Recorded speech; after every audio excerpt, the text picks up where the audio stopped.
यो, India मसालों का देश और हर अच्छी चीज का घर अभी अभी एक बहुत बड़ा माइलस्टोन हिट किया है। हम बात कर रहे हैं दुनिया के टॉप 5 सबसे अमीर देशों में आने की। लेकिन रुकिए, जरा 1947 में वापस चलते हैं। अंग्रेजों के राज से आजाद हुए इंडिया स्ट्रगल कर रहा था फैम। हम बात कर रहे हैं गरीबी की, कम लिटरेसी रेट की, सब कुछ था। लेकिन इंडिया अपने रेजिलिएंट और हसलर नेचर के साथ बिल्ड करना शुरू कर दिया। हमने एग्रीकल्चर पर फोकस किया, फिर इंडस्ट्रीज बनने लगी और धीरे धीरे इकोनॉमी चलने लगी। क्या रास्ते में मुश्किलें आईं? बिल्कुल। पर देखो, किसी ने नहीं कहा नेशन बनाना आसान है। 1980s तक इंडिया धूम मचा रहा था, फिर आई 1990s और सब बदल गया। बकल अप फोल्क्स, क्योंकि यहां से चीजें इंटरेस्टिंग होने वाली हैं। 1991 वो साल जब इंडिया ने डिसाइड किया पुराने इकोनॉमिक प्लेबुक को छोड़कर फुल ऑन रिफॉर्म मोड में जाने का। बैम, हमने इकोनॉमी लिबरलाइज की, फॉरेन इन्वेस्टमेंट के लिए दरवाजे खोले और आउटडेटेड पॉलिसीज को अलविदा कहा। यह एक बोल्ड मूव था और बिलीव मी, इसका बहुत जबरदस्त रिजल्ट निकला। ग्रोथ आसमान छूने लगी, इंडस्ट्रीज बूम हो गईं और इंडिया एक ग्लोबल प्लेयर बन गया। मिडिल क्लास बढ़ा, कंज्यूमर स्पेंडिंग बढ़ी और अचानक हर कोई इंडियन ड्रीम का हिस्सा बनना चाहता था। हम बात कर रहे हैं टेक जायंट्स के सेटअप होने की, फॉरेन इन्वेस्टर्स की लाइन लगने की और दुनिया का ध्यान इंडिया पर जाने की। इंडिया ऑफिशियली मैप पर आ गया था और ये तो बस शुरुआत थी। अब बात करते हैं 21st सेंचुरी की, जहां इंडिया दुनिया का टेक हेवन बन गया। डिजिटल रेवोल्यूशन इंडिया में सुनामी की तरह आई और हमने उस वेव पर प्रो की तरह सर्फ किया।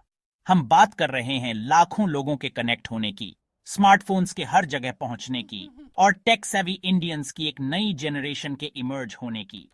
इस डिजिटल बूम ने एक ऐसा स्टार्टअप इकोसिस्टम बनाया जैसा पहले कभी नहीं देखा गया। ई कॉमर्स जायंट से लेकर फिनटेक डिसरप्टर्स तक इंडियन स्टार्टअप्स असली दुनिया की प्रॉब्लम सॉल्व कर रहे हैं और बिलियंस का फंडिंग अट्रैक्ट कर रहे हैं।